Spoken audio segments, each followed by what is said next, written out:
Ladies and gentlemen, thank you for standing by, and welcome to the Armstrong World Industries Incorporated First Quarter 2020 Earnings Conference Call. At this time, all participants are in a listen-only mode. After the speaker presentation, there will be a question-and-answer session. To ask a question during the session, you will need to press star 1 on your telephone. If you require any further assistance, please press star 0. I would now like to hand the conference to your speaker today, Tom Waters, Vice President of Corporate Finance. Please go ahead, sir. Thank you. Good morning and welcome. Please note that members of the media have been invited to listen to this call, and the call is being broadcast live on our website at armstrongceilings.com.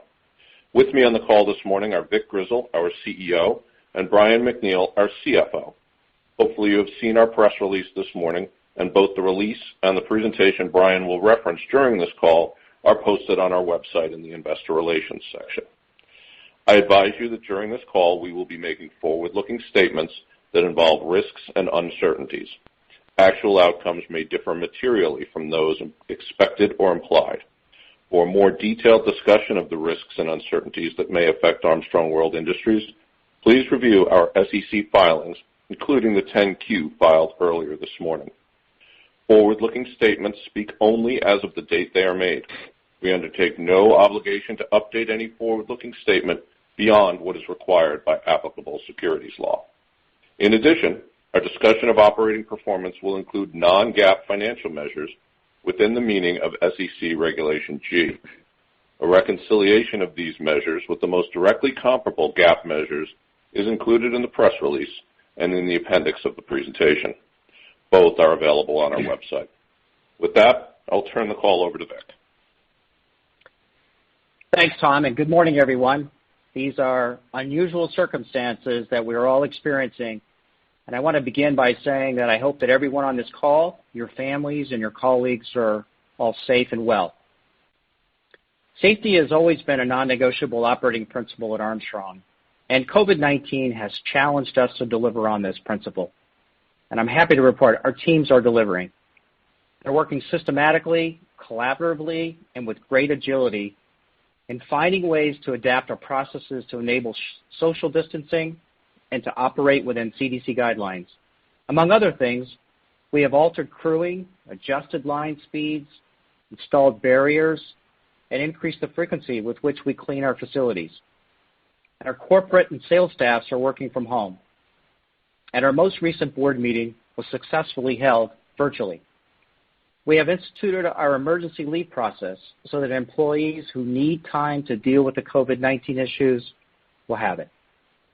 Armstrong is a strong company with a 160-year history, an experienced leadership team, a strong balance sheet, and a deep set of core values. Armstrong has weathered crisis in the past, and we will weather this one as well. We are committed to keeping our employees safe and to supporting our customers, distribution partners, suppliers, and the communities in which we operate. Our long-term strategy to drive shareholder value is unchanged, and we will continue even during what is sure to be a challenging 2020. Even within this challenging environment, we will continue to expand mineral fiber AUV, primarily through innovation and improved mix. We'll continue to grow architectural specialty share, and we'll continue to accelerate penetration into the specialties business through M&A activity, and continue to drive productivity gains. And not only to continue our digitalization initiatives, but find ways to accelerate their use and deployment as we become the easiest building products company to do business with. And of course, we will maintain a prudent balance sheet and balanced capital deployment policy. This morning, I will spend the majority of my prepared remarks on the impact of the virus, but I do want to briefly touch on our first quarter financial results and what we are seeing so far in April.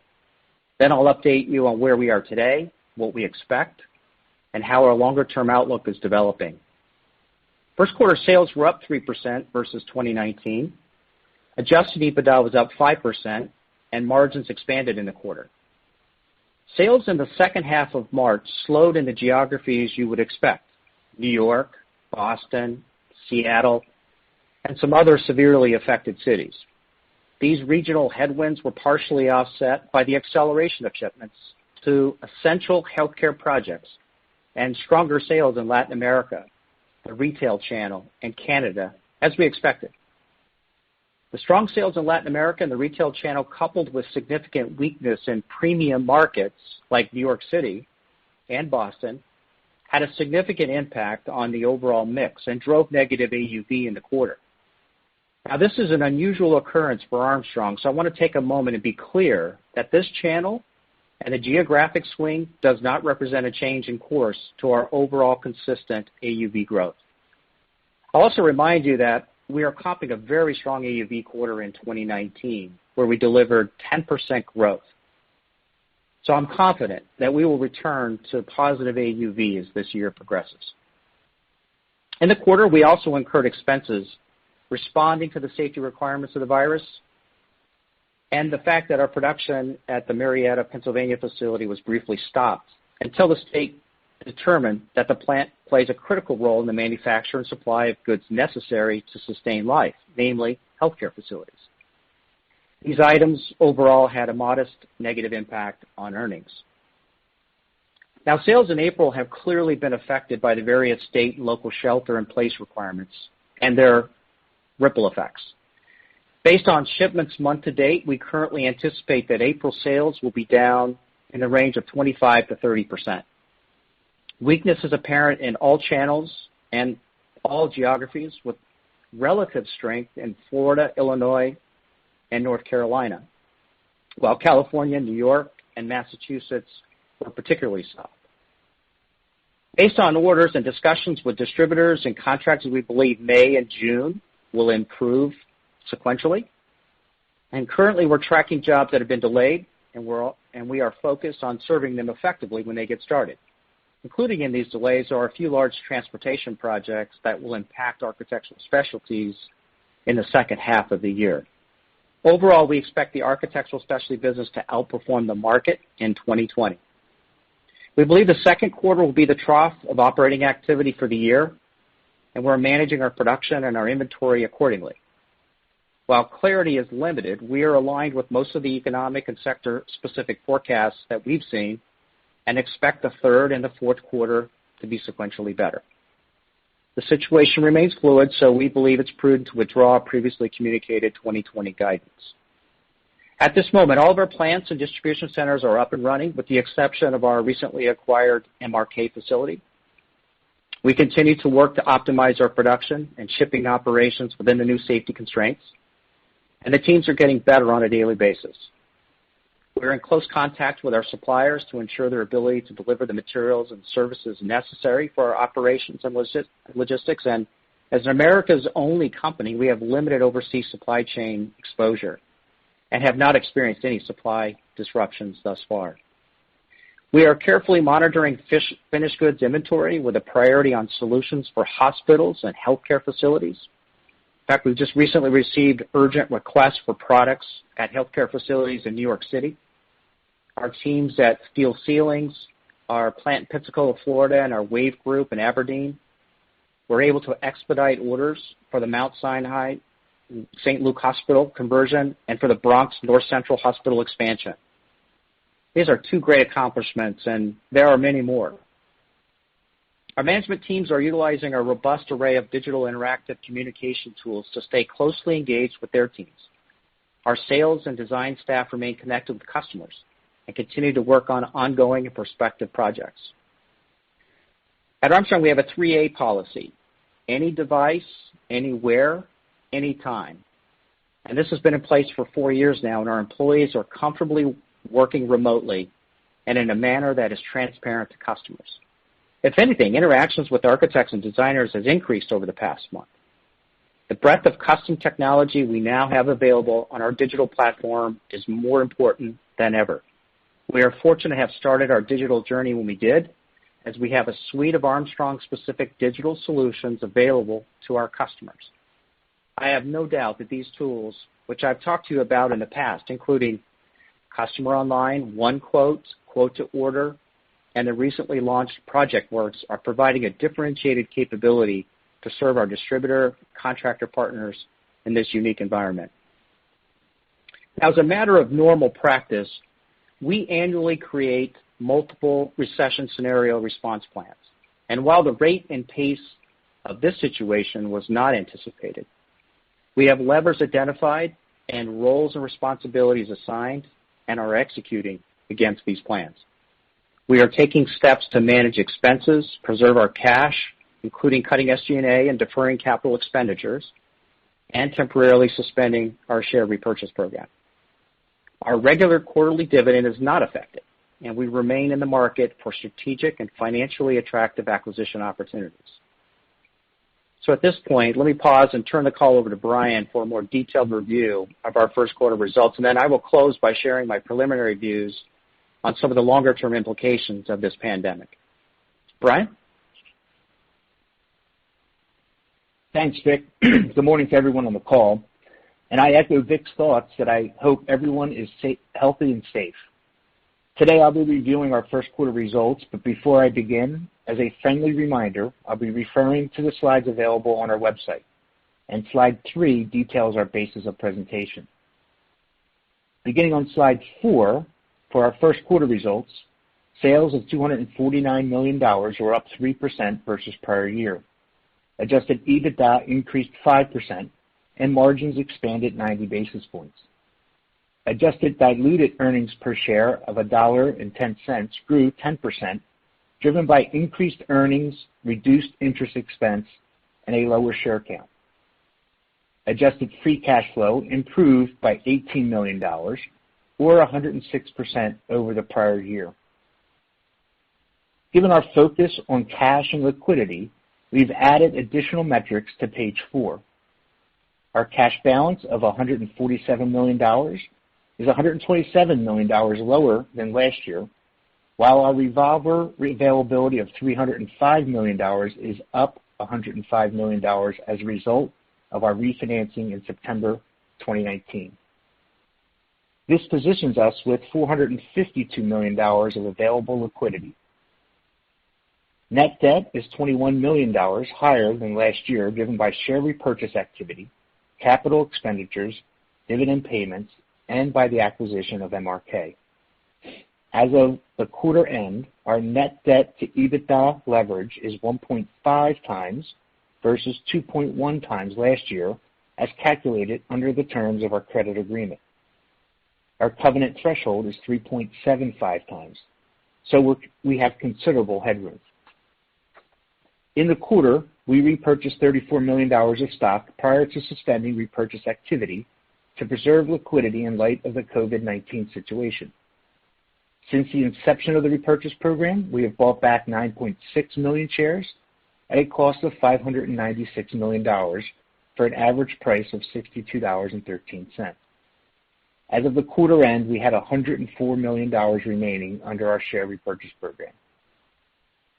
Turning now to slide 5, adjusted EBITDA increased 5%. The Architectural Specialties segment drove volume growth, including the year-on-year impact of the ACGI acquisition, which closed in March 2019. AUV was a headwind in the quarter, and I will provide additional details when I review the Mineral Fiber segment. Input costs were favorable in the quarter, but offset by inventory valuations, as inventories declined at the end of the quarter. We continue to get strong manufacturing performance from our plants, aided by our ongoing digitalization investments. SG&A benefited year over year due to lower incentive and deferred compensation expenses, and WAVE equity earnings grew versus prior year. Slide 6 shows adjusted free cash flow performance in the quarter versus the first quarter of 2019. Cash from operations was up $8 million, primarily driven by higher earnings. Capital expenditures were lower year on year, but do not yet reflect the impact of the delays we've implemented as a result of COVID-19. Interest expense was lower as a result of our refinancing in September 2019. WAVE's cash distribution was down slightly due to the year-on-year timing of capital expenditures and working capital changes. Slide 7 begins our segment reporting. In the quarter, Mineral Fiber sales grew 1% versus prior year. Overall volume was positive as growth in Latin America, the big box channel, and Canada offset late quarter weakness in our U.S. commercial channel. AUV was negative, driven by non-product mix factors. Vic discussed the channel and geographic shifts that negatively impacted AUV from both a sales and earnings perspective, and I'll remind you that AUV last year was up 10% in the first quarter, so we're wrapping a strong year-ago period. Within the core commercial business, we continue to see above-market performance from our higher-end products, including Total Acoustics, Sustain, and recently Acoustibuilt. In the quarter, price over input inflation was once again positive. As we move through the year and comparisons normalize, we are confident that AUV will once again be positive, but given the current inflationary backdrop, likely comprised of more mix than like-for-like price. Adjusted EBITDA was up $5 million, or 6% versus prior year, as margins of 44% expanded 230 basis points from prior year. Strong performance from our manufacturing operations was the key driver. SG&A was lower due primarily to year-on-year incentive compensation expenses, including our deferred compensation program. First quarter SG&A spending was not impacted by the reductions we are now implementing as a result of the COVID-19 situation. Moving to Architectural Specialties segment on slide 8, quarterly sales grew 12% to $51 million. As we outlooked on our last earnings call, we expected tough comparisons in the quarter as Q1 2019 benefited from large transportation projects that we knew would not reoccur. Most of the sales growth was driven by our 2019 acquisition of ACGI. But as we've discussed, this is not a purely apples-to-apples comparison, as we have moved previously sourced third-party wood product sales to ACGI. On a comparable basis, sales of our base business was up modestly. Adjusted EBITDA was flat in the quarter as sales growth was offset by costs associated with acquired businesses and continued investment. We continue to see growth in the custom and premium range of our AS product portfolio, and we did not experience any sourcing issues in our standard product offering. Acquisition integration continues to go well, and our order intake in the quarter was strong. Slide 9 is where we would normally update you on our guidance for the year. However, due to the unprecedented nature of COVID-19 and the subsequent lack of clarity in the marketplace, we are withdrawing our previously issued guidance. We are also temporarily replacing our past practice of specific financial guidance with commentary on actions that we have greater control over and confidence in our ability to deliver in 2020. First, we will do all that we can to ensure the safety of our employees, service our customers, and support the communities in which we operate. We are taking steps to ensure we can service the spike in demand we are seeing in healthcare projects while offsetting weakness in other end markets. Second, our mineral fiber business will continue to earn like-for-like price greater than inflation through service, quality, and innovation, just as we have for the past decade, including during the global financial crisis. Our innovative products will continue to drive mix gains and contribute to AUV growth. The Architectural Specialties business will organically gain share, and as Vic mentioned, we will remain open for business for attractive strategic acquisitions. Our manufacturing operations teams will continue to drive productivity gains, as they demonstrated in the first quarter, and we are taking actions to prudently reduce manufacturing and SG&A spending. Third, we are temporarily suspending our share repurchase program to preserve cash. We look forward to restarting it when the outlook becomes more certain. Our regular quarterly dividend remains in place, and our board declared another distribution just last week. Fourth, given the strong free cash flow generation of this business and our expectation to see favorability in every element of free cash flow generation below EBITDA, we expect to deliver a free cash flow margin in the range of 22% to 25% of sales. We are implementing steps to delay capital expenditures to a range of $45 million to $55 million, down from the $71 million in 2019. Fifth, we are taking advantage of provisions of the CARES Act that allows us to defer about $6 million of payroll taxes into future years. We've also accelerated our 2019 federal tax filing to allow us to receive a $28 million refund associated with the sale of our international business. Consistent with past practices, we will exclude this when we discuss operational adjusted free cash flow performance. That said, it's still $28 million of cash. All of these actions give us confidence that barring a truly unforeseen downturn, we will generate a 22% to 25% adjusted free cash flow margin. Slide 10 comes from our investor presentation, and I wanted to highlight it here as it clearly illustrates the power of our cash generation capability and our ability to manage through recessionary environments, including the global financial crisis. This past performance informs our confidence in delivering a 22% to 25% adjusted free cash flow margin in 2020.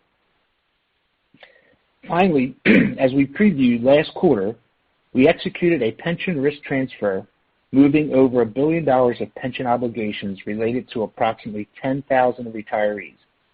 As a result of this transaction, we recorded a non-cash charge of $374 million as a component of non-operating expense to reflect a partial plan settlement.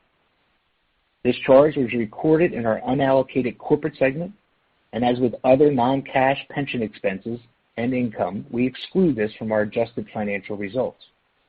We did not have to make any cash contributions to the pension as a result of the transaction and do not anticipate contributions in the coming years.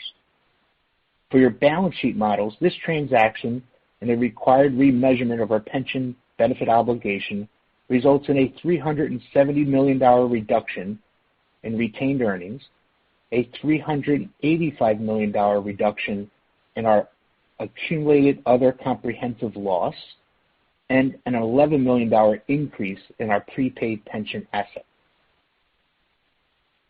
These are challenging times, but I have no doubt that Armstrong is uniquely positioned to succeed.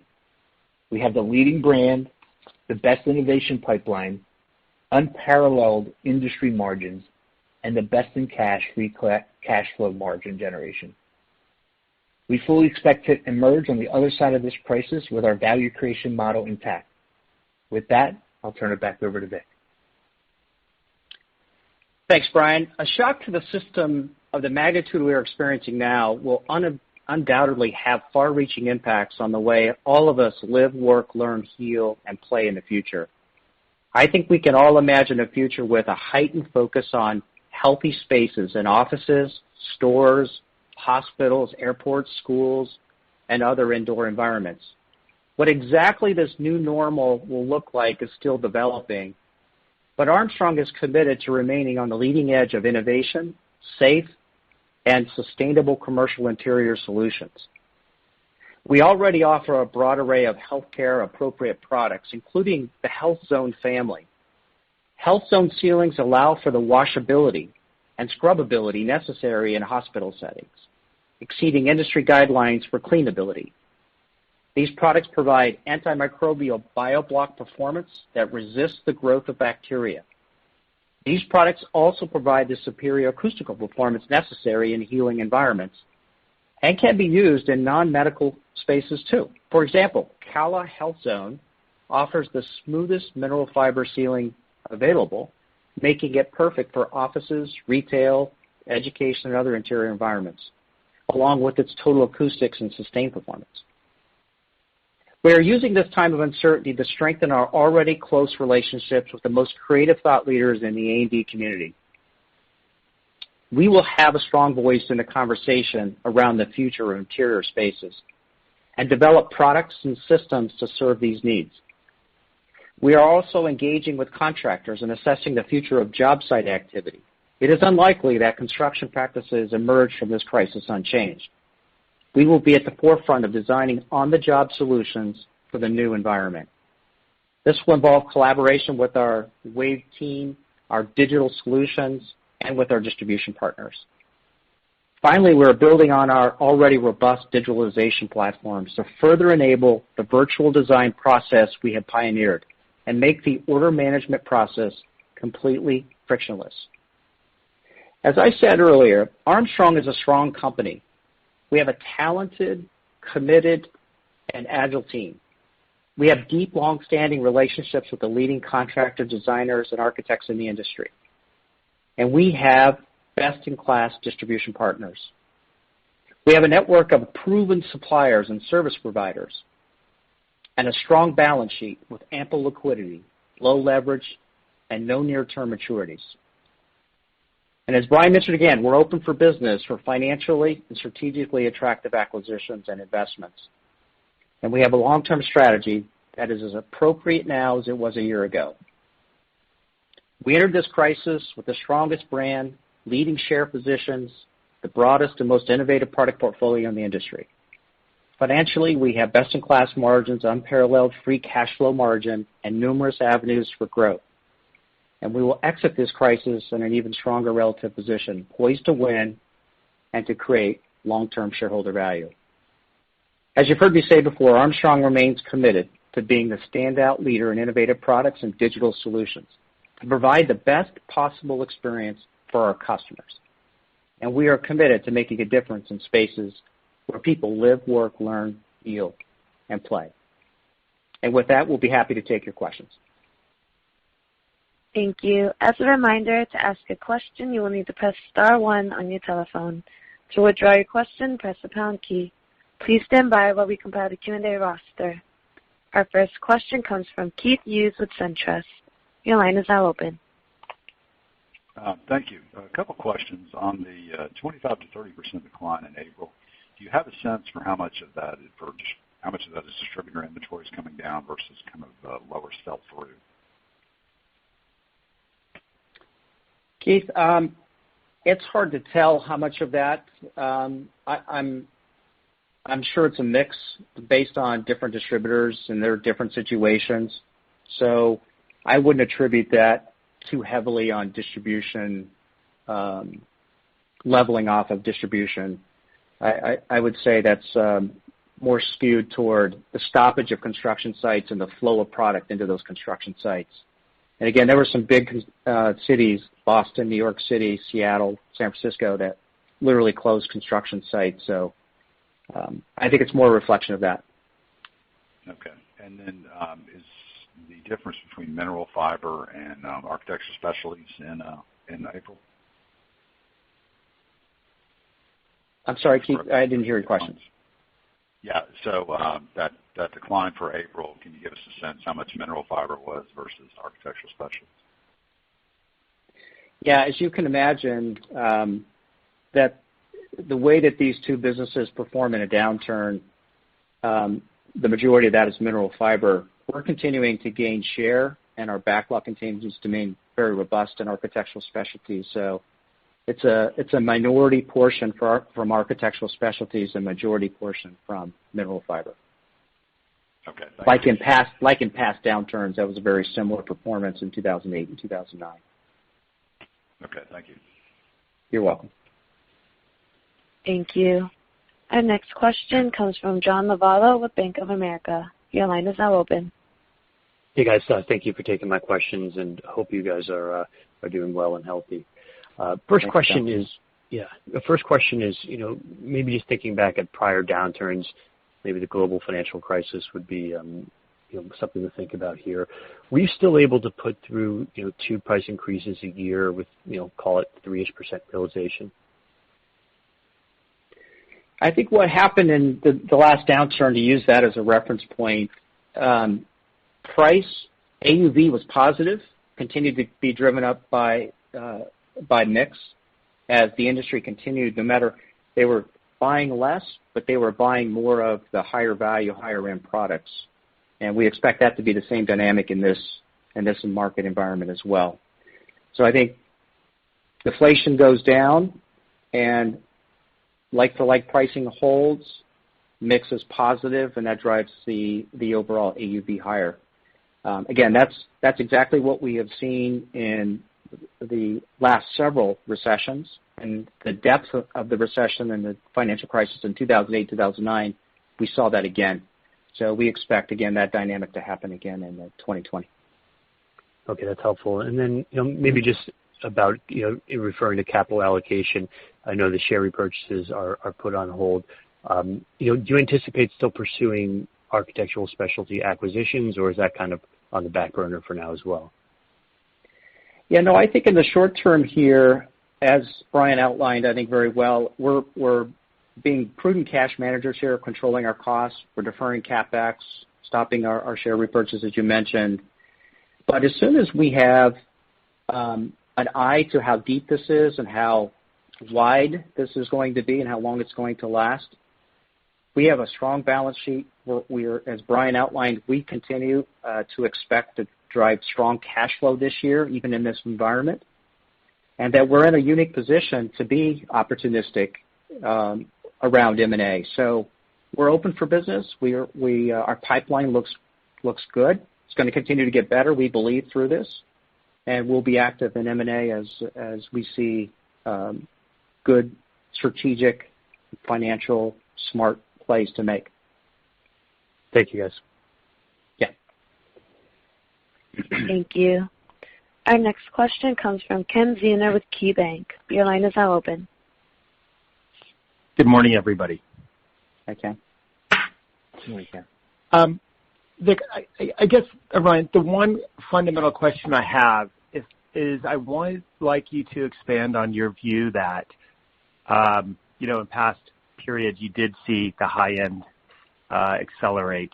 And I'm thinking specifically 2010 when offices had a lot of renovation as landlords sought to keep tenants or attract tenants.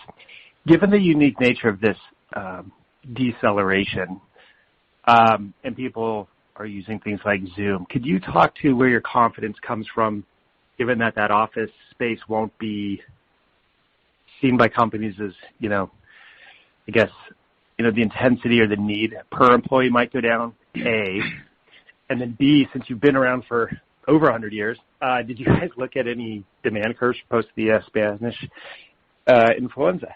Thank you. That's it. Thanks, Ken, for the question. I think we do believe there's got to be changes for sure, right? The emphasis on healthy spaces is going to be everybody's focus, not only in offices, right, but in education, transportation. Just about every commercial space is going to be emphasizing how do we create more healthy spaces. I think it's fair to say that there's going to be a pause on new construction in office in particular as people assess their needs and what the real new normal is going to do to the office space. And in fact, third-party entities like Dodge has already reduced the new construction outlook for this year.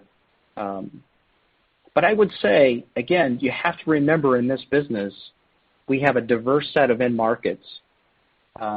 Office, we're not biased so heavily to just one that we're going to go with the way offices go. As we've talked about in the past, in the last 10 years actually, there's a real portfolio effect of when office has been up in the last 4 or 5 years, there's others that have offset that. So the way we think about what's going on in office, and I think this is still developing, to be honest with you, Ken, is there's going to be a lot of renovation opportunities because what has been happening over the last 10 years has been employee densification, and even in the education environment, student densification. Those trends are going to reverse. And this trend toward open offices is going to reverse. I think we can be confident of those simple, basic design trends are going to reverse themselves. Those in themselves will create tremendous renovation opportunities in the office segment. And by the way, I think this is going to happen in the healthcare facilities as well as the educational facilities as they try to use more healthy materials in these environments. So I think there's going to be puts and takes. We'll have to see. We're very early to understand the real new normal impacts. But I'm not overly concerned that they're not going to need, because people are telecommuting, or even there's more colleges using online education, that is going to be a huge headwind for this business. I think there's going to be equal opportunities in other parts and other verticals and in other parts of renovation activity. While I'm on this, let me just say, Kim, because I think this is important for everybody to recognize, and this is how we've seen this in the past, is this business will trade in a very tight range in terms of the volume in mineral fiber because of the diverse end markets that we serve, and because that diversification is actually accentuated when you look at the cuts of renovation and new. And so there's always puts and takes. There's always positive and negatives going on, as we've experienced over the last 10 years. But the range of volume in all parts of the cycle is really tightly, it's really in a tight range. And I think in this cycle, we're going to see something very similar. Thank you. You're welcome. Thank you. Our next question comes from Kathryn Thompson with Thompson Research Group. Your line is now open. Hi, thank you for taking my questions today. First is going to focus on the supply chain. And we have feedback from our commercial construction contacts that have pointed to disruptions in the supply chain. And these mainly have been around plants or factories operating either on reduced hours or closed altogether. What are you seeing in terms of managing supply chain? And more importantly, what are the bigger changes you expect going forward in terms of managing supply chain? And so in other words, this isn't necessarily the supply chain for the manufacturer of your product, but really more the supply chain to the end market. Thank you. Well, I think it's hard to say exactly all the changes just yet, but I think the use of digital tools is going to creep its way into all parts of the supply chain. I think that's inevitable. I'm really happy that we've taken an advanced head start on this. I know a lot of our distributors and our partners have also moving in this direction. But I think the use of digital tools and making it easy for people to manage their orders, place their orders in a remote way, I think is going to be key to the supply chain going forward. And I would say that's the apparent one at this point. I don't see any structural changes or moves in the supply chain as far as our business and our approach to the market so far. Okay. Following up, and this is really more on especially surfaces and products. As we're having the early conversation on a changing workplace, what types of products other than, we focus on the ceiling, but what other types of products that you manufacture, your target, are well positioned for this changing landscape in terms of healthy spaces with interior products? Thank you. Yeah, whether it's on the ceilings or the wall, I think cleanability is going to be a very important attribute. And you might see some more solid surfaces on both the walls and the ceilings, things like metal or wood that are highly cleanable, in addition to our mineral fiber line that's highly cleanable. So I think this actually could expand the use of various materials on ceilings and walls that, again, provide that extra cleanability. Great. Thank you. You're welcome, Catherine. Thank you. Thank you. Our next question comes from Susan McClary with Goldman Sachs. Your line is now open. Thank you. Good morning. Good morning.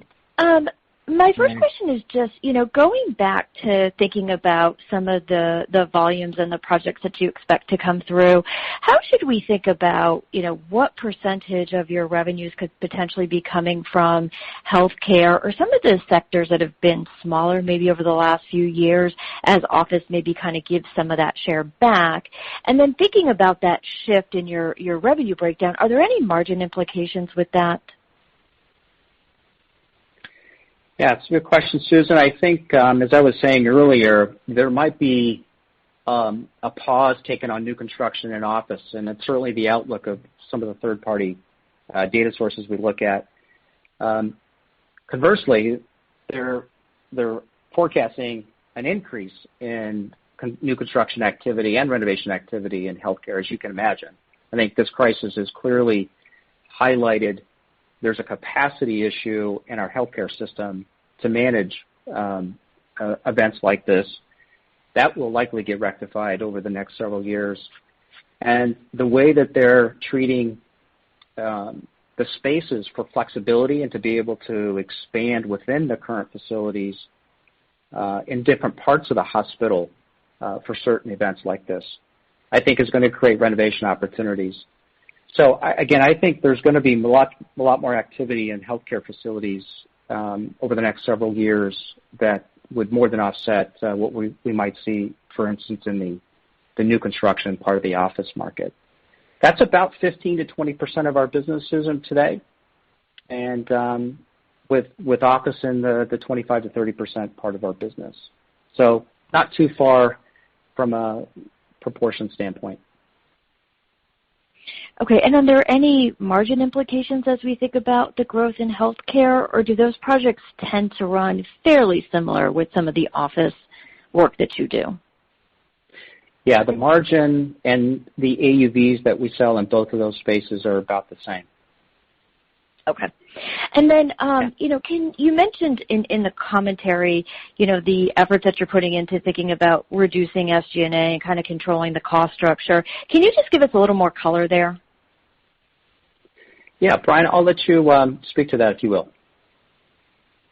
Yeah, and I'll just, before I answer the SG&A, I'll add a piece on the margins. Susan, as each of these end markets start to mix up, right, as they do major renovation, that's why we've called out our confidence in our ability to mix. That's going to help those margins across each of those end markets. And then on the SG&A side, we've been making investments over the last few years. We've frozen headcount at this point. We are prioritizing spending for kind of the commercial-facing sales teams, but all the other SG&A and more G&A, we're locking down to make sure we conserve cash there and generate free cash flow. Okay, good. Thank you. Thank you. Our next question comes from Michael Wood with Nomura Instinet. Your line is now open. Hi, good morning. Could you give some more thoughts in terms of what the decremental margins may look like, at least in the initial stages of this decline? And how are you thinking about, I imagine the duration of the downturn is going to determine the nature of the cost actions that you ultimately take. Have you gotten to a point yet where you're planning for or have an idea in terms of temporary or permanent cost actions, and where might you be thinking now about the duration in terms of that planning? Yeah, I'll let Brian talk about the detrimental margins, Mike, but I would say we're very clear. We have line of sight to the cost actions we need to take for what we see in front of us in the next month or two. And those plans are being implemented as we speak. So those are going. As you say, though, as things start to develop, if the outcomes that we're expecting are different one way or the other, then we can adjust. We have line of sight to another round of cuts and actions that we would take in the event that it was deeper or longer than we expected. So I would just say, we're not providing any guides in terms of the overall numbers, but I'll just say we do believe May and June should be sequentially better than April. And that's one of the big differences, right, in this downturn is it took a long time in the 2008-9 downturn to reach the trough. I think it could be 30 to 60 days in this event to reach the trough, and then to start our way back out of that. So I think we have good line of sight on the actions, and this team will adapt and adjust as things develop in front of us. The decremental margins, Brian, you want to take that? Yeah, sure. Mike, as you know, our mineral fiber segment has incremental margins of 60%. AS is typically the 30 range. So as you step back and think about the actions we're taking as a result of some suppressed demand, the decremental margins will be in that 40 to 50% range for the total company. And as Vic pointed out, you know this team well. We're going to adjust. We've got our finger on that pulse, and we're trying to make sure we've got the best information to inform how deep this is going to be and how long it is, and so we can take the right actions to generate free cash flow. Okay, I appreciate that. And also, what are you seeing in terms of, I know you have a project tracker to track those big projects. Can you just speak to any trends there and maybe what you're hearing anecdotally from architects or customers in terms of the nature of the weakness that you've seen in terms of how much of it is work stoppage versus inability to just get into certain places or cities versus just, underlying demand fallout? Thank you. Yeah, Mike, we, in the first quarter, and we talked about this, right, we had really good overall activity, quoting activity. In fact, I think I may have mentioned this on our last call, that I hadn't talked to anybody that didn't have positive quoting activity and was feeling good about the year before this all began. So I think the work is there, and in a lot of cases the work's already started. It just got stopped. And so as we track these projects, we're watching very closely for things that are delayed versus canceled. And we've had very few cases of work being canceled. It's been mostly delayed until things open back up again.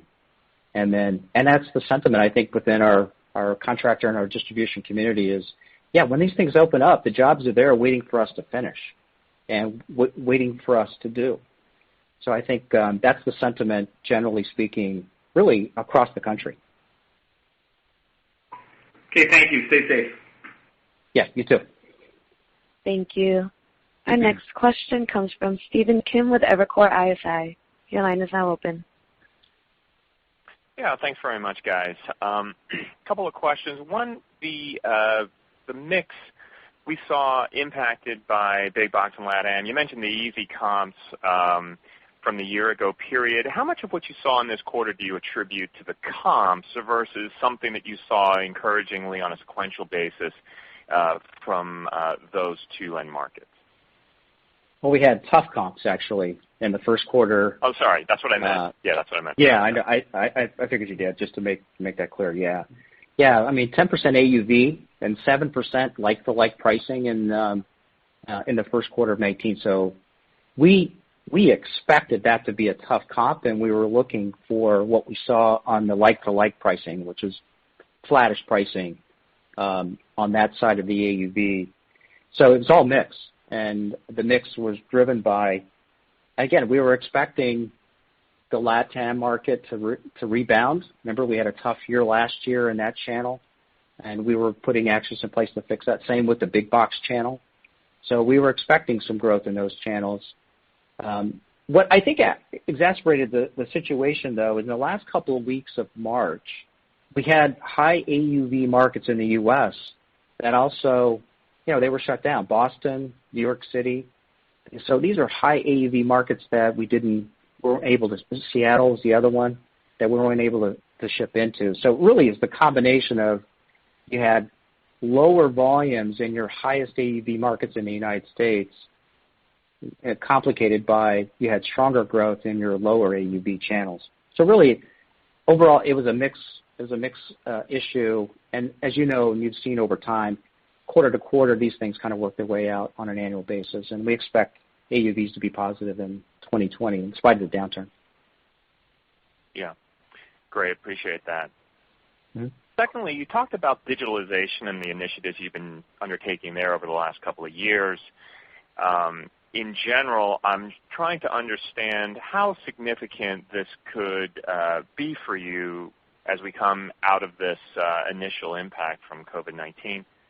Can you give us some specific examples where the digitalization programs that you've been implementing are having a noticeable impact on your results? And are any of these likely, in your view, to become more visible in 2Q, as early as 2Q, or 3Q? Well, I think everybody's been forced, right, to work this way, work remotely, and so we've really had to rely on digital tools. And there's been a couple examples where we've been able to use the ProjectWorks software, connecting literally in 4 different areas, an architect, a contractor, a distributor, and our sales force in a common place, and actually look at the takeoff design work that needed to happen and be agreed upon to move the project forward. Without ProjectWorks, I don't know how you do that, other than a series of emails or exchanges of pieces of the drawing. But to literally be able to do it real time in ProjectWorks was obviously a big asset, and allowed us to actually get that work going and moving, in spite of the fact that we're all working remotely. So there's really good examples. I'm very encouraged by the way that our sales team in particular are staying connected to the architectural community and moving projects forward, even though nobody's in the office. So I think these are going to, as I said in my prepared remarks, I really believe these are going to get accelerated, because some people are going to get used to working this way because they've been forced to do it, and they're finding out, hey, actually this is pretty good, and this is pretty easy, and it's more efficient. So I think there's going to be an acceleration in the use of these tools. We're still in the early innings, Stephen, but I think these are going to get accelerated. Do you think it could be like 25% of your newer projects that are using this ProjectWorks software, or is that too aggressive? I think sitting here, it's too hard to tell. Okay, so we'll see. I think it's going to be a lot, exponentially more than it was before, which we were in the early innings, and so it's hard to say an exact number on that, Stephen, but I think it's going to be a lot more than, and it's not going back to the way it was, or to the numbers it was before. I think this is going to accelerate our work with architects and designers in particular this way. Yeah, great. Well, clearly it's an advantage being an early mover there, so that's great. Thanks, guys. Yeah, thank you. Thank you. Our next question comes from Philip Ng with Jefferies. Your line is now open. Hey, good morning, everyone. Can you give us some color on how trends were tracking in April in some of the markets you called out that were hit harder, like Boston, San Francisco, New York, versus some of these other regions? And I don't know if you had any early read on the timing of some of those markets that may reopen from your contacts. Well, I think I mentioned the 4 big ones where we felt the biggest shortfall. I mean, literally when they shut the construction sites, there is no flow of material, versus a slowdown in the pace of work for distancing and so forth that may be happening in other places. But Boston and New York, Seattle, San Francisco, they literally stopped construction work altogether. So I think I mentioned those. Those are the ones that we felt mostly in April. Boston's opened up already. New York has not yet, but as anticipated in May, middle of May sometime, they start to, I read this morning, they're going to relieve the restrictions on construction work. Seattle is now opened back up. Of course, when we say open back up, these are slow transitions back to opening under these safe work practices. So I don't mean like a light switch. They've been opened back up and flow of product is flowing again. But it's encouraging, and again, it gives us the confidence to say we think May should be better than April, and June should be better than May, as these projects are there waiting to be finished. And as we open those sites up and are able to start shipping into those sites, we should start to see some improvement in May and June. Got it. Any color on some of those places that weren't hit? Were they down like 10%? Because it sounds like Boston, New York obviously was hit very hard. Yeah, those were stoppages, and so it's hard to put a number on it, to be honest with you. So I'd rather not put a number on it, but I can tell you those are the biggest and higher AUV markets, so you can imagine it's an outsized impact on the overall sales trend. Got it. That's super helpful. And then 1Q obviously was very noisy from an AUV standpoint, but curious, what type of traction you saw on your price increase that you typically go out with on mineral fiber early in the year, and how perhaps AUV might be tracking in April. Yeah, I think our pricing is, our like-for-like pricing component of that is where we expected it to be, Phil, and tracking the way we expected it to be. It was early, it was early, and it was before the crisis, frankly, so fortunate that way. But really the mix is until New York, Boston, Seattle, we start really getting a good flow of products, we're going to have some mix headwinds. And I would say that's consistent with what we see in April, given the downfall, as I just talked through, is driven by some major metro markets. Got it. That's super helpful. And just one last one for me. How should we think about inflation or maybe perhaps deflation now? Brian gave us some color to start the year and how that would kind of flow through over the course of the year. Yeah, Brian, you want to take that question? Sure. Yeah, we had outlined a little bit of net inflation, right? Obviously, on the wage size, most of that's contractual, 2.5% range. But as many are seeing, some of the gas is down, electricity is relatively flat. Some of the raws are puts and takes, but net generally in a deflationary period. So we're, again, not guiding, Phil, to the deflation. Okay. As we mentioned, this is dynamic.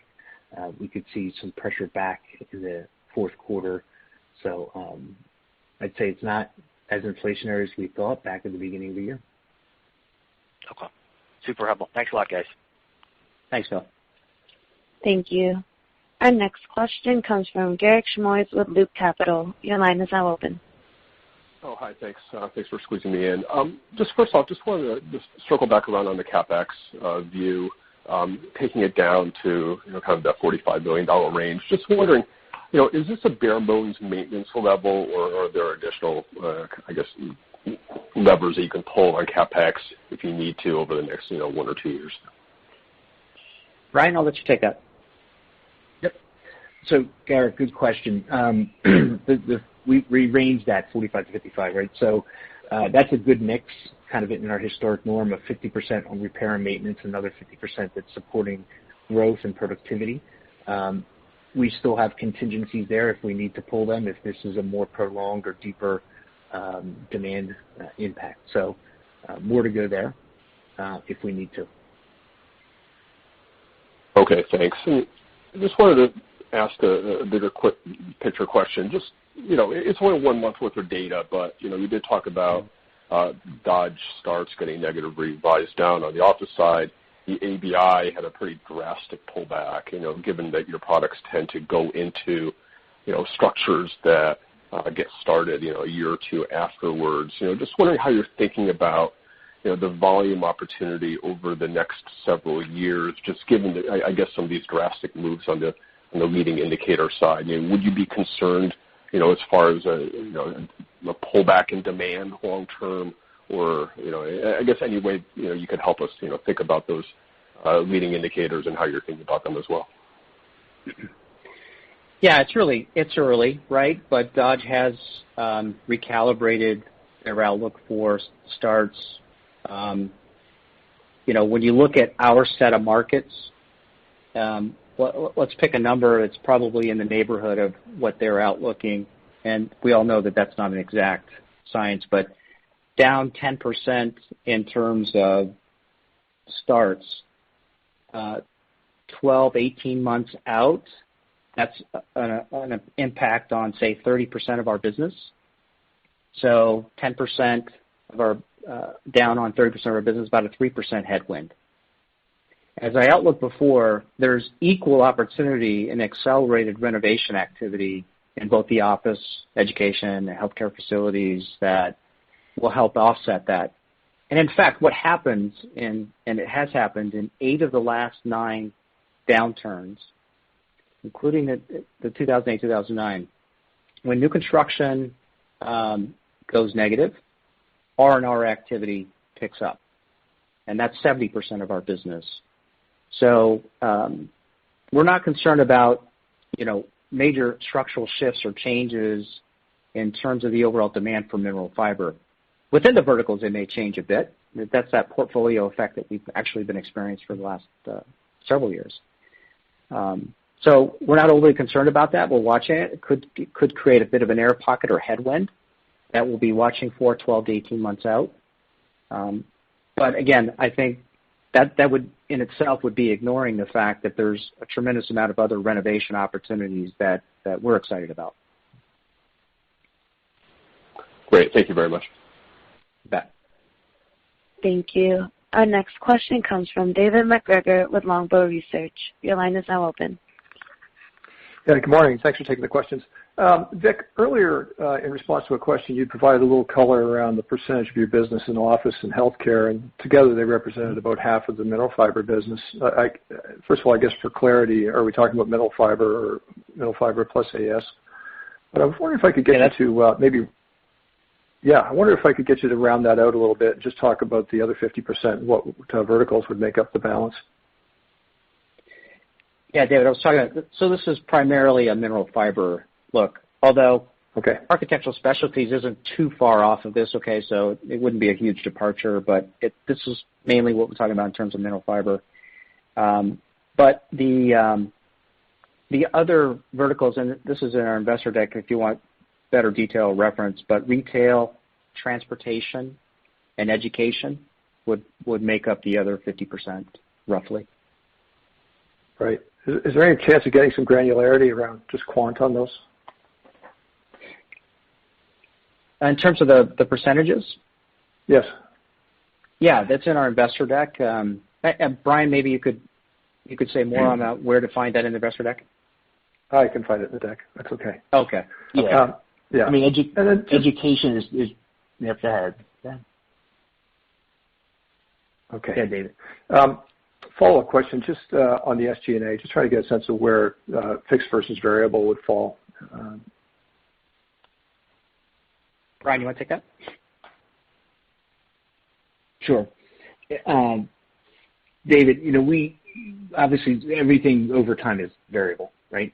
Depends on how long it is, or at least majority of it. So in the short term, a good bit of that is fixed, but we are working on the discretionary pieces of it.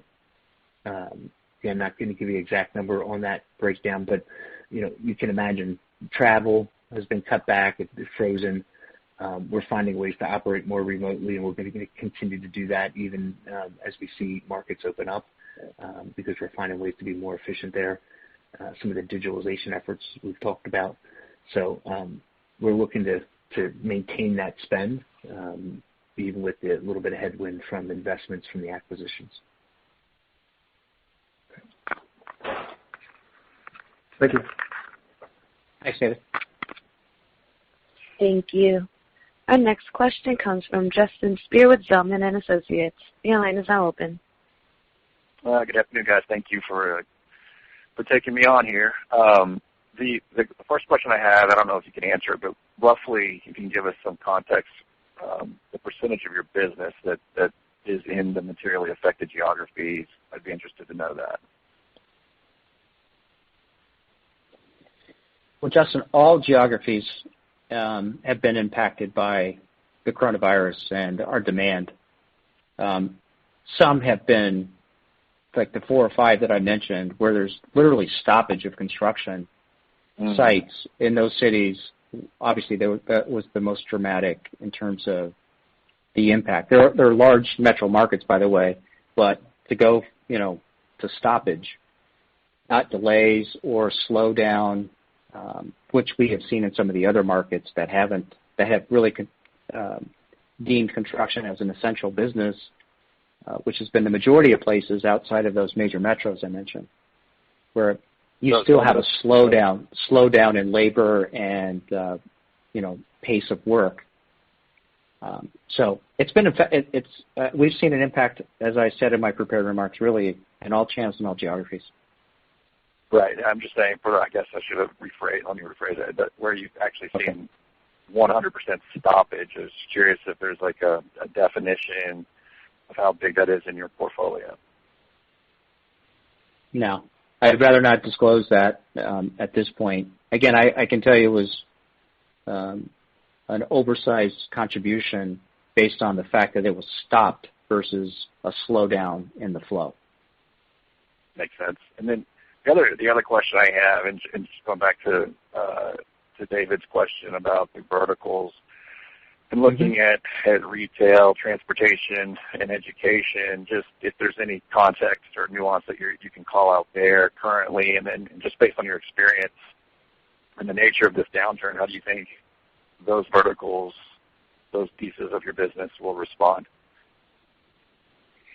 Yeah, I think what we have from a historical perspective that informs this is back what I was mentioning earlier, that, in downturns like this, the CapEx dries up and some of the new construction activity slows down and goes negative for a bit.